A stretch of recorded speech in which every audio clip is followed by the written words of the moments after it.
Welcome to the Business Empowerment Podcast, the show that keeps you in the know with what you need to know in business and technology and for yourself so you can grow. Welcome to the show. Ladies and gentlemen, I'm your host, Rob House, and my co-host, Wilton Rogers, got insight for miles and miles. We'll give you what you need to know. Get ready for the Business Empowerment Podcast. Ladies and gentlemen, boys and girls, everybody around the world, welcome to the Business Empowerment Podcast, the show that brings you insights on business, technology, leadership, and those wonderful thought leaders leading the way. The internet is just fantastic. I'm telling you right now, our ancestors, some would be so happy, but a lot would be jealous because we have this powerful, wonderful opportunity at our fingertips to communicate and connect with people all across the world at any given time. I'm literally Chicago and Africa, same living room. And what that means is that information and thoughts and connection can happen at any time. And if you ask the right questions, I think John Maxwell said, you get the right answers. He said, you want the best answers, ask the best questions. And what better way to ask the best questions than to have the best thought leaders at your access? Now, I want you to understand what I'm saying when I say at your access. You literally can talk to anybody that you kind of want to talk to. Now, the goal is when you're talking to people, you obviously want to bring some value, not just become a leech, because that's not very nice, but bring some value and ask the right questions. Sometimes it's okay just to come and ask a couple questions. Just don't ask like 1,000 questions, but you can ask the right questions. And then you could find out from the thought leaders or people that you support or like, you can then find out how you can add value to what they're doing and ask more questions and just be around, be a fly on the virtual wall. I've literally accelerated my understanding by about 500% ever since the birth of YouTube University. I'm going to tell you, ever since I enrolled into Google State College, I have been on a roll. What I mean is that I've been able to connect myself to the information I want. Like I have a thought in my head, I have a desire, then I have a series of questions that I come up with, and then I go and I search them. And if you ask the right question, you put inside of something like YouTube, or let's call it LinkedIn right now, because that's when we're talking about LinkedIn. You put the right question inside LinkedIn, you put the right information into LinkedIn, you'll get a person that comes out of that information that you're seeking, a real person. And if you're lucky, you get a person with some integrity, some gratitude, and those attributes we need, you just might be in business. I got somebody like that today. I have a gentleman today who, and listen, I don't talk about people. I don't like lift people up for no reason, making any money off of doing this. But when I see something of value, I go, aha. I do this. I do this actually. Aha, in my head. I'm like, and then when I see the person's personality and it's a kind of character that, okay, it's a character that works, the character you want to be around, the character that you could trust. Now you got the value and you got the trust factor. So we're going to get into that, and we're going to get into what this person does. His name's Aaron, by the way. And we're going to get into his organization, what they do. And if you have questions, you ask them. But the most important thing I want you to know, if you ask the right questions, you'll get the right answers. Be back in a second. Simply automate. Automation made simple. Simply automate. You know. Simply automate. Automation made simple. Simply automate. Simple.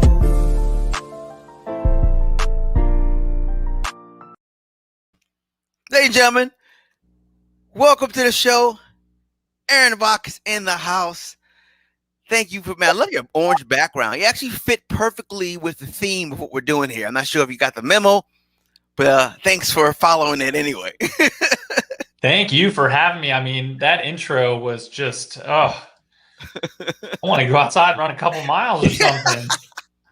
Hey, listen, I get fired up when I got good things to talk about and good things to share. You know, just love it, man. Oh, I know. First time for those of you listening, for the first time I talked to Rob, I was super jealous. He was walking. He must have walked 5 miles on our first call on a video call, and I was like, that is the first time I've seen someone do that. I was told that energy in your body can be activated and actually expanded upon if you add it. And I said when someone told me that, I was like, "Hey, energy and you can add it? Well, why not do some more walking and talking and that'll work out?" And you know what also adds energy to the environment? When you actually have the right products and services and you know what the heck you're doing in your business. There's a certain kind of energy that happens. You're energized from that. And you're helping people do that. We're gonna get to that, man. But first, welcome to the show. Another official welcome, Aaron Bock. Opkalla Thank is you for the having me, Rob. organization. I'm just gonna give people a snapshot of what I believe you do, and you're gonna explain it. I just think when we're in the tech business, we're serving organizations and we're helping them do things faster, helping people not do monotonous activity, repetitive activity. We're removing that. It's really simple. What you're doing is you're helping people find the right technologies. So you have an organization, you need technology, by the way. You need it. It's not like, I might, no, you have to have it. Okay. So it's a necessity, but you don't need everything. And what you do is you help people find the right stuff. I just snapshot it. That's all. I just want folks to know so they can listen up because you got some wisdom to share soon. That is a spot on definition of what we do. Yeah, I mean, it's I'll tell more, but it's an awesome experience, and it's been incredible over the last couple of years. Well, the last couple of years, let's talk about that because you're new. We You're are new. new. You're new, but You're new, and according to when I listened to the show when you were with Gary Fry, uh, you're new, but there's some things that you've been doing over the last couple of years. You've been expanding pretty quickly. So I say you're new, but you grew. Let's talk about That's that. right. Yeah, we're new to having this business of Opkalla, but we're not new to the industry, is Okay. what I will say. Okay. So let's share with who you are a little bit, Aaron. Then kind of go into why you started this because this is very fresh, and you have a great story. I heard it. So kind of share what that inspiration was that planted that seed to say, okay, let's go ahead and do this. And thank you everyone for watching, Dr. Doreen and Amy and whoever you are. Thank you. Just if you got a question, throw it in the comments. Let me know where you are. And yeah, Aaron, what was that seed of inspiration, brother? Yeah, I mean, I won't go back too far. I don't want to bore people after that amazing intro, but what I will say is, the three founders at Opkalla, we were in the industry before.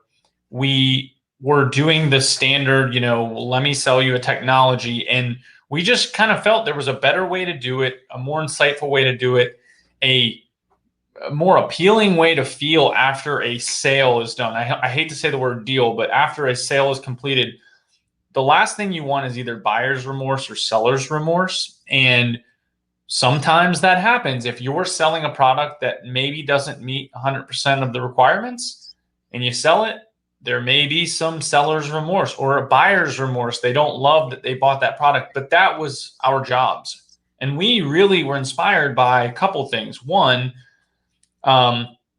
let's not feel that. Let's try to find the right solutions and the right technology so that you can leave that sale or that transaction and everyone feels good. Everyone feels like they won. And we do. We love it. It's amazing how we feel. And it really is a nice way to build a customer relationship and be that relationship and partner for a long time. And then from an entrepreneurial perspective, we saw people doing this or we saw others do it. We realized that there was the trajectory for us we were sales managers or we were an enterprise sales rep, and you're going to either move companies every couple years or you were going to move up into management and probably have to move your family across the country to somewhere you don't necessarily want to move. And we didn't want to do that. We're very Mm. family first. And Mhm. I live in Charlotte, North Carolina. I want my kids to grow up in Charlotte, North Carolina. And I don't want to have to move across the country for $10,000 raise or for just because someone said we have to. And so Yeah, yeah. we felt let's do it ourselves. Let's go for this. And 2 years later, it's amazing. It's been an awesome journey so far. We continue to try to grow this thing, and we've seen the need, we've seen what people want, and now it's just executing on that. Hmm. Hmm. Yeah. Now it's just executing on that. What would you say? What would you say the number one contributor to your growth? Let's talk about that growth too, because we you started your business. One would say wouldn't be the greatest time. This is not this won't be looked at as the greatest time to start a business. Actually, it is, but one wouldn't look at it that way.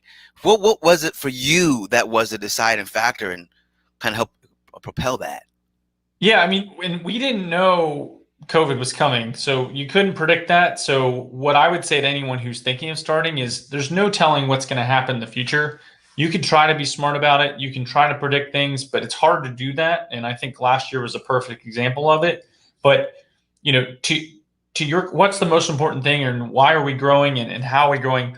I think it's building off our core values, which is the trust, transparency, agnostic, convenience, speed. I like We that. want we I wrote want that to be down, that. Aaron. I wrote that down. Say that again. I was actually walking and listening to the podcast, and I wrote that down. Say that again, because those are key. It's the easiest way to remember is TTAX: Mhm. trust, transparency, agnostic, convenience, speed. And if Mm. we continue to do everything, not only working with our customers, but working with our employees, working with our partners, working with everyone who works with Opkalla, if we can do that, we will continue to be successful and grow as long as we follow those core values. 100%. 100%. What's interesting is how that wasn't necessarily the framework for the 20th century business building, and for the giants and the juggernauts that did what they did. Those attributes were not anywhere in conversation. Why do you think that change? Why do you think we're here now? And those are imperative now attributes for organizations, and a lot of times for people to even come and work for you. That is a very deep question, and I bet we could probably have a conversation for hours about why the 20th century business is different than the 21st century. Mm. If I had to guess, those core values are important, and why you have to have those now and why you have to have core values at all is that, just like you said in your intro, you can meet and you can interact with people all around the world. We met on LinkedIn and we met through a friend on LinkedIn.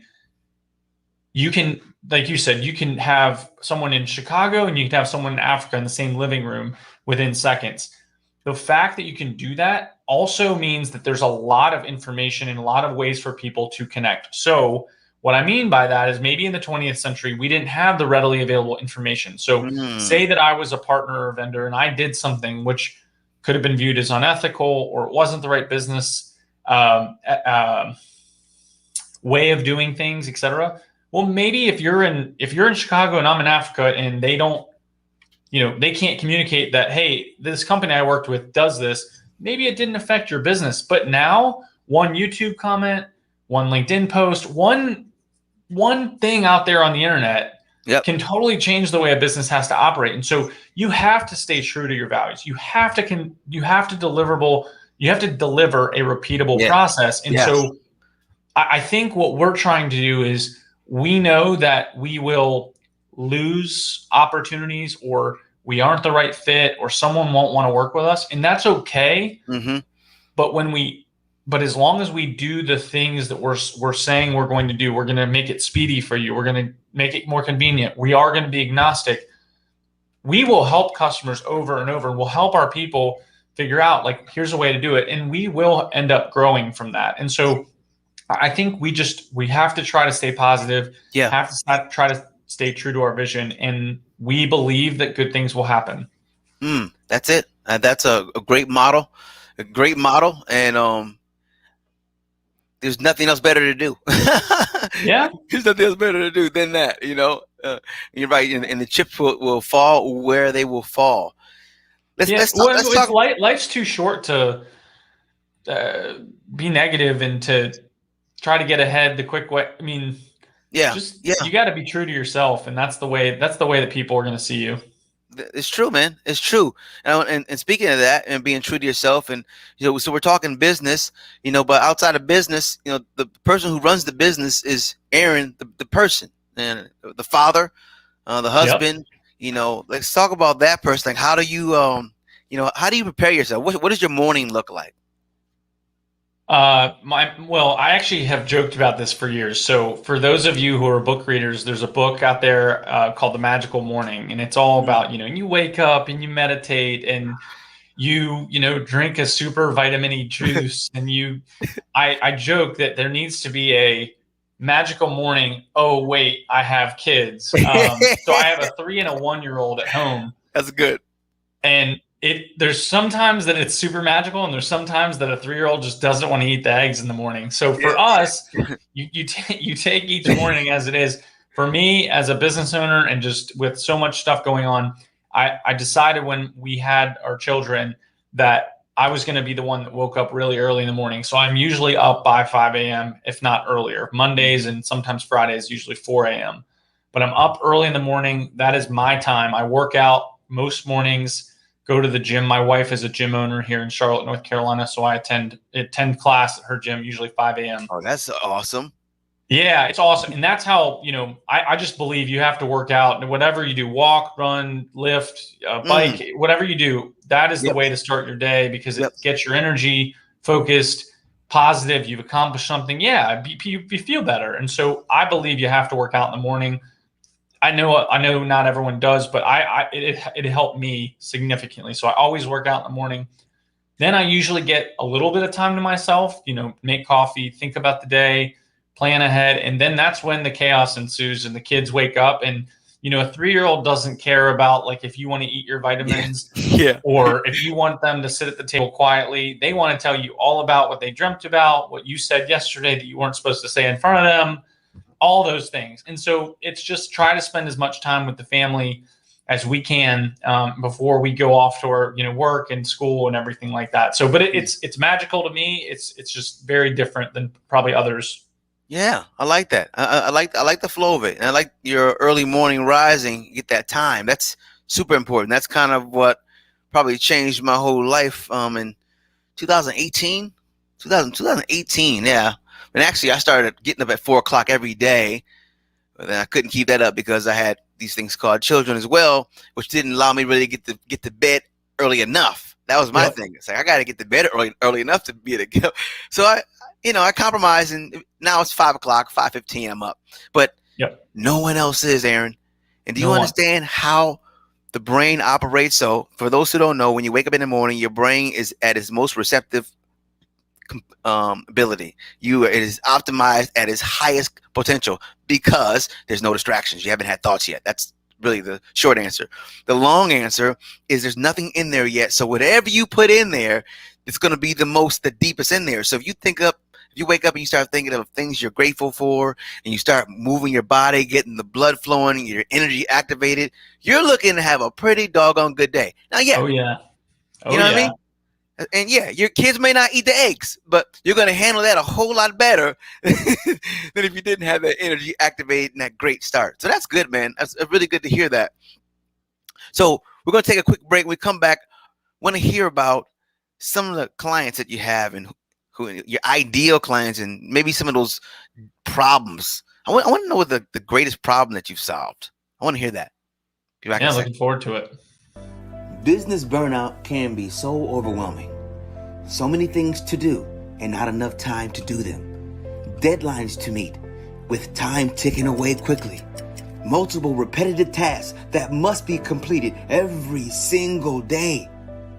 What if you could cut that list in half?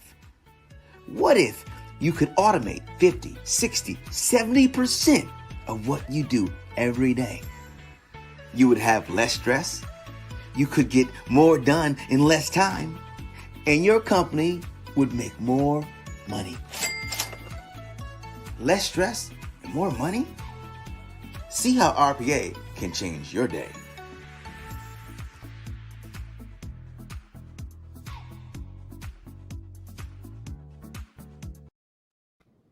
Yes, and that is a true The guy in the commercial scenario. looks familiar. Listen, and that guy in the commercial actually lives on both sides of that. So not only was I the actor in that, I was actually the real life um, the real life experiencer in that. It's really quite amazing though. You know, like that was dramatized. And by the way, the link is in the comments. See how RPA can change your day. Find out. Like it's not about buying stuff. It's about understanding what stuff can do. So we can do that for you. So look at the link and get more information. But what's super important to understand is that once people are able to focus their mind on what's important, they're just able to do more important things. I know that sounds really elementary, but we spend a lot of times doing things that really aren't that important. They're urgent, but not necessarily important. You know those boxes. Was it important, urgent, important, Yep. not important, but urgent, not important, not urgent? We're supposed to just sit in the important box. Yep. That's how you're supposed to move your life around to get it to where every day you're just focusing on important things. Sometimes urgencies come up, but focus on the important. So let's talk about the important. I think it's imperative and more than important to have the right technologies. Okay, it's imperative. I've seen companies spend thousands and tens of thousands of dollars on technology. Number one, they don't even use, and two, they don't even use it right. And then they blame the technology or they blame the people who got the technology. But it was none of that was the fault. The fault came from the inception of the idea coming in without having an understanding. So I'm singing to the choir director right now, everyone. So let's talk about some of those problems you've been solving. What's first share again what Opkalla does, you know, what you do, and then let's talk about one of your greatest experiences so far. Yeah, it's so true. I'm laughing. I'll tell a story after this, but just in simple, what Opkalla does, we're branded as a trusted advisor. So, you know, think of the way that IT procurement has been done before. We are trying to disrupt that and make the process easier. And so I would say we're somewhere between your traditional integrator, VAR, your consultant, and your managed service provider. We're right smack dab in the middle where we know all three. We act in some capacity in all three, but we are nimble and agile enough to help you find what the right solution is. And so the biggest difference for us is instead of coming in and saying, hey, you should buy my product because we can fix this, this, and this, it's, hey, let's define the problem. Okay, maybe you need a managed service because, like you said, that manual task in your commercial, which RPA fixes, you might be doing tasks that you could easily outsource to someone who either, you know, automate it or it's a managed service that someone else can do on repeat. Then find a way to do that. But maybe you're saying, no, like that, I just need a tool to help me blank. Right. Okay, well then maybe it's not a managed service. In that case, a managed service is not a great fit.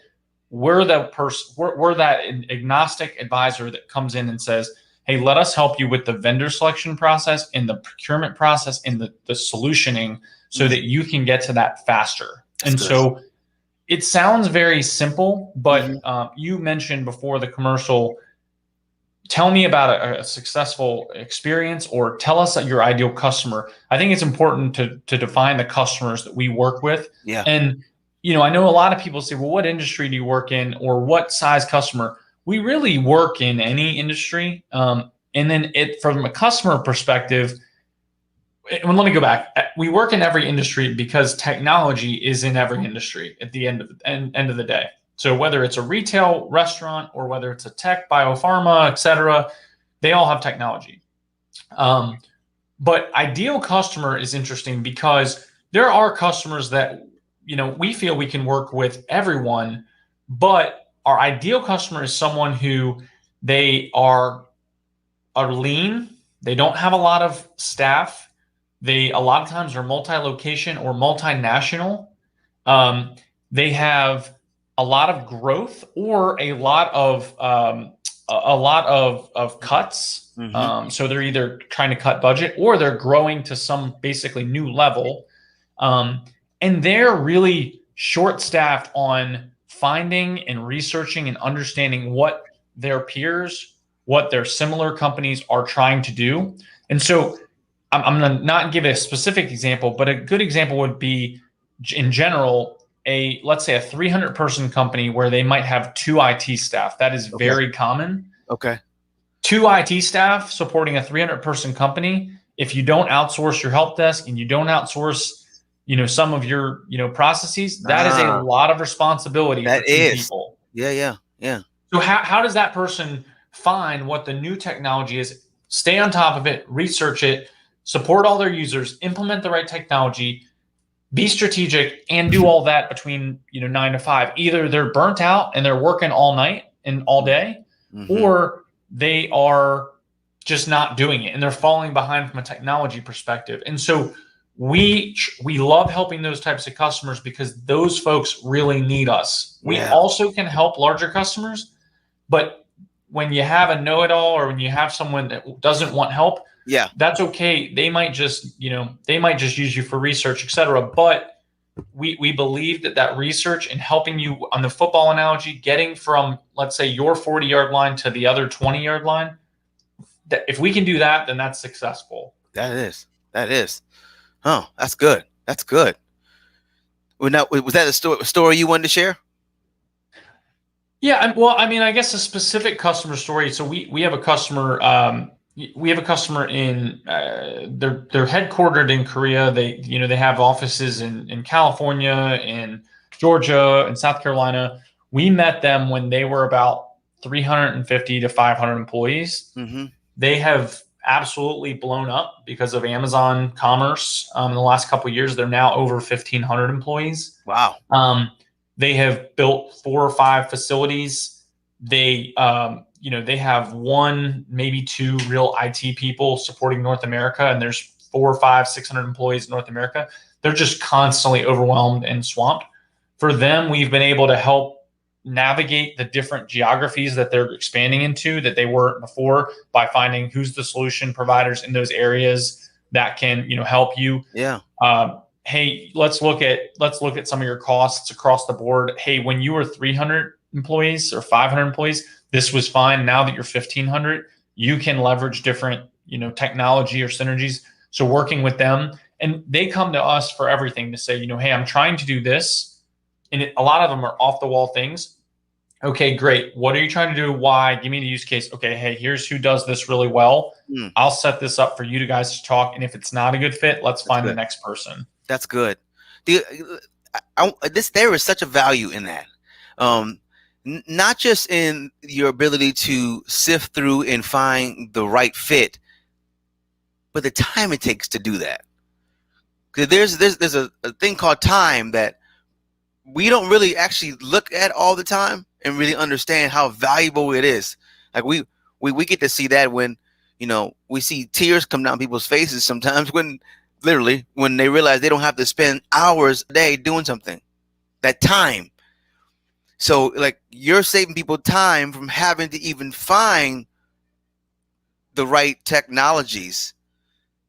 So you said 300 employees, 2 IT people. Is that like the beginning of it, and it expands from there?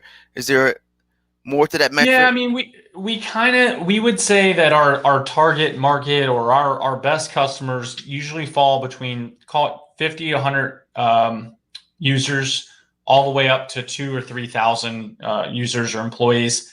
It just depends. It's not exactly the fit for everyone, but that's where a majority of our customers are.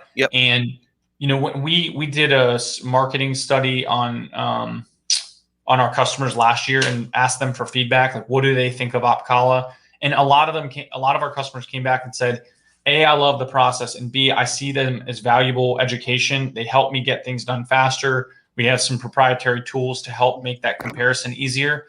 And if we can do that, then that's a win.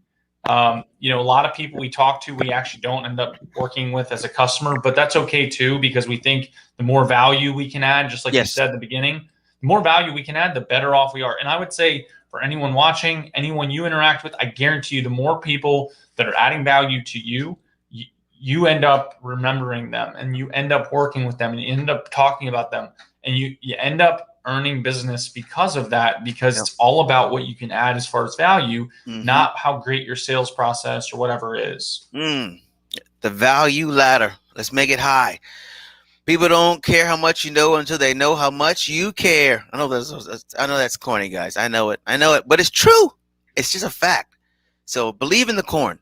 Believe in it. Because honestly, there's so many people out here now. I mean, they've always been here, but as we were saying, accessibility has become very accessible. Hello, we can reach people, which is a good thing, but that means everyone's doing it. Yep. And if everyone's doing it, it can become very noisy. So being able to be that purple cow, as Seth Godin says, and be able to stand out in the noise, the way you do that is value, Aaron. That's the way people think it's like a thing. You gotta do a special song and dance, and there's certain kind of content you gotta create. Nope, value, because people are attracted to that, and the quicker you can get them to feel it, quicker than you can move into that space, man. That's really good, really good. Your leadership is important. I know that the culture of your organization is important to you, and I heard those principles you stand by. Are there as a leader, what tip would you give to another leader? I'm starting an organization, starting a company, just started or getting ready to get started. Like, what is some wisdom you can share with one of our for those that are just getting ready to get started or thinking about it? Please start. That's the first thing I would say. Don't not start something because you're scared or whatever. Get started. Not necessarily related to leadership, but that's I think I said it on someone else's podcast. For entrepreneurs, get started. It's the best thing you'll ever do. Yep. But for as far as starting a company, I wish I could tell someone, or what I wish I knew, or what I would tell myself 2 years ago is it's rare where things come so easy. You have to put in work, and I think that put in work does not mean work 24 hours a day. But if you want to achieve things that you've set out to do, if it's so easy to do, everyone else will do it. Yes, come on. So I remember thinking, well, man, after a year, I could see this just blowing up. Well, it does if you put in the work and you plan for it, but there's also a lot of things you need to prepare for, and just be ready for that. And then the other thing I would say is, along this journey, sometimes it's easy to get caught up in the end goal of everything, but just remember why you're doing it. And I have to remind myself all the time, love the journey. Love what you're doing. And part of this is the ups, the downs, the hard work, the failures, the flops, the successes, and you're gonna see all of it. Yep. Just appreciate the journey, live it day to day. I think that's the best thing you could do. I like that, man. And if you plan it and you shoot for the moon and you put your goals down, you will achieve if you just follow through. That's big. Got to focus on the why and the journey. That's right, Daryl. Oh, that's good, man. All right, final question, Aaron. This is my favorite question I ask all my guests. My favorite question to ever ask, period. Because the answer is always so powerful and it actually moves the species forward. God or genie or source came to you, whatever your belief is, came to you, bam, and said, Aaron, you get one wish. One wish. It can be whatever you want, any category, any desire. It just can't be more wishes. Whatever it is, Aaron, it's yours. What would that one wish be?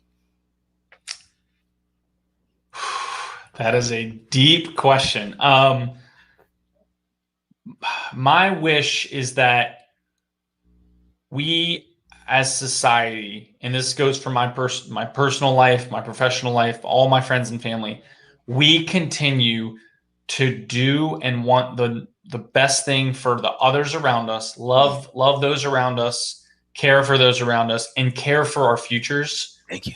And whatever industry or whatever you care most about. And the more we can do that, and pave the way for the future, whatever that looks like for you, in your individual life, like just care about something enough to make it work. And I say this to my parents who are 70 years old plus, and I would say this to a 5-year-old who's just starting out and really understanding life. Care about something and go after something, and it will make the future brighter.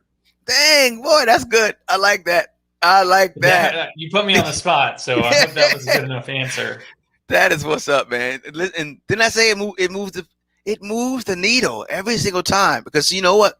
That is reality. That wish, this is coming true as we're speaking. We are currently creating that. We're cultivating that by saying it and by delivering it and being intentional about it. We're doing this, man. And because we are much better than our 20th century forefathers. We are much better. We are much further ahead. And our kids are going to be even better because we're planting these seeds. Come on, somebody. Let's go. What's the best way people can get in contact with you? What's LinkedIn and what else? What else can they do?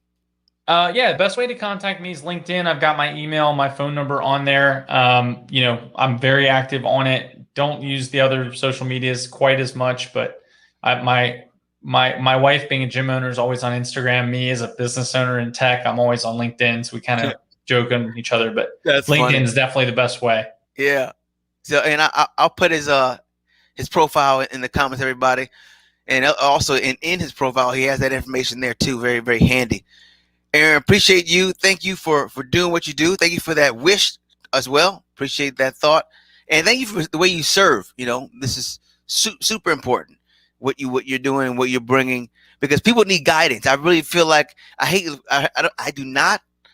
couldn't stand it when our pastors used to always refer to us as sheep, and the Bible does. I know, but I don't, because I understand the concept. We're all kind of going in one direction, but sheep are like the dumbest animals. So I don't really like it too much.